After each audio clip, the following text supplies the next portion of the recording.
clean energy. Nah di kita ini yang mereka juga ingin masuk, tetapi memang kita ini sekarang kalau menurut saya memang harus proaktif gitu Pak, bicara dengan mereka gitu. Kita tidak bisa hanya menunggu, harus proaktif. Termasuk mungkin tadi ada mengenai Apple juga, ini tadi sempat ada pertanyaan beberapa mengenai Pak Menteri, mohon maaf berkaitan dengan itu. Ya.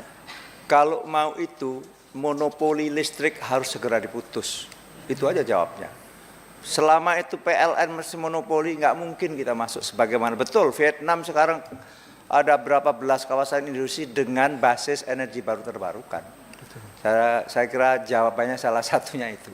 PLN harus mau di breakdown, tidak lagi monopoli lah. Kurang lebih sebenarnya sudah disiasati dengan power wheeling itu mestinya gitu. Ya.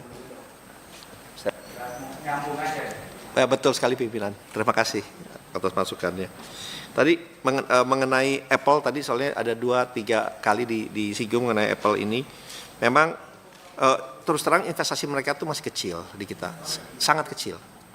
Dan kebetulan saya sudah berbicara langsung dengan mereka beberapa kali, dan saya sampaikan bahwa karena saya juga berkomunikasi dengan Kementerian Perindustrian, bahwa investasinya ya harus lebih besar, jangan di negara-negara Vietnam, karena mereka kan juga mengambil asas manfaat juga dengan penjualan iPhone 16 iPhone sebelumnya. Jadi dan saya minta, kita sudah bicara dan insya Allah mereka untuk tahap pertama saya akan mendapatkan pernyataan secara tertulis. Saya minta dari mereka investasi sebesar $1 miliar, $1 billion untuk tahap pertama. Nah, jadi saya minta mereka melakukan memberikan itu secara tertulis. Mudah-mudahan dalam waktu mungkin 1 minggu ini saya sudah bisa mendapatkan komitmen itu yang akan saya serahkan kepada Kementerian Perindustrian. Karena kembali lagi kita mau melihat mereka, ya kita lihatnya fairnya aja lah gitu. Ya, you dapat asas manfaat di sini, ya investasi di sini dong, ciptaan lapangan pekerjaan juga dong di sini. Dan juga yang paling penting bagaimana global value chain-nya ini, rantai pasoknya juga pindah investasi di kita, karena biasanya kalau udah satu itu pindah itu akan memberikan trigger atau trickle down efeknya kepada supplier-suppliernya itu untuk investasi di Indonesia juga Pak. Itu yang kita ini mudah-mudahan dalam waktu mungkin seminggu ini saya sudah dapatkan komitmennya dari mereka, karena kita juga proaktif berbicara dengan mereka. Kemudian hal-hal lain tentunya investasi memang di kawasan industri tidak hanya di Kendal Pak, kalau di Batang juga kami, saya juga udah ke sana. Apalagi Batang sebentar lagi insya Allah menjadi kawasan ekonomi khusus dan tentunya akan memberikan tenaga investasi yang masuk akan diharapkan akan lebih meningkat. Dan juga kepada pembangunan EV elektrik mobil, elektrik car, tadi ditanyakan oleh Pak Edi, Pak Edinya udah. Memang itu juga ujungnya, tetapi kami melihatnya sekarang fokusnya di EV battery Pak.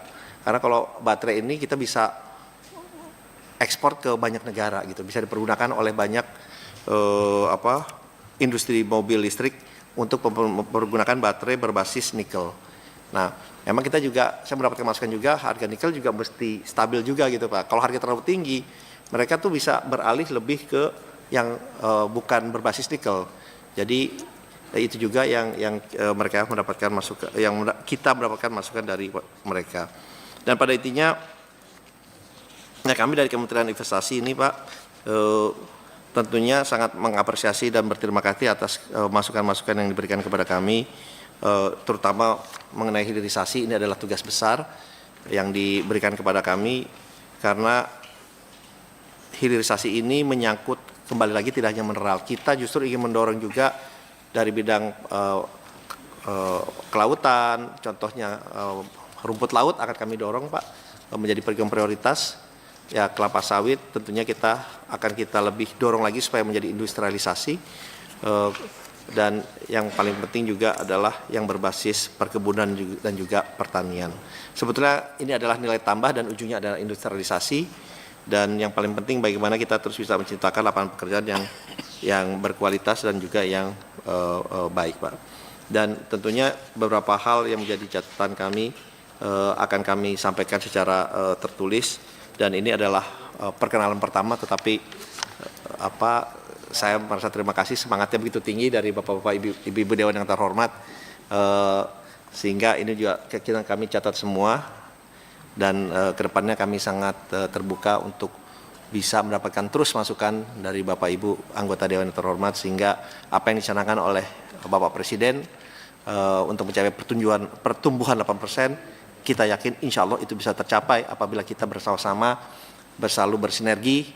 Pak Presiden selalu menyampaikan kita harus berkolaborasi, dan yang paling penting satu beliau sampaikan, apapun yang dilakukan, satu tujuannya adalah untuk kepentingan rakyat Indonesia yang kita cintai. Terima kasih. Wassalamualaikum warahmatullahi wabarakatuh.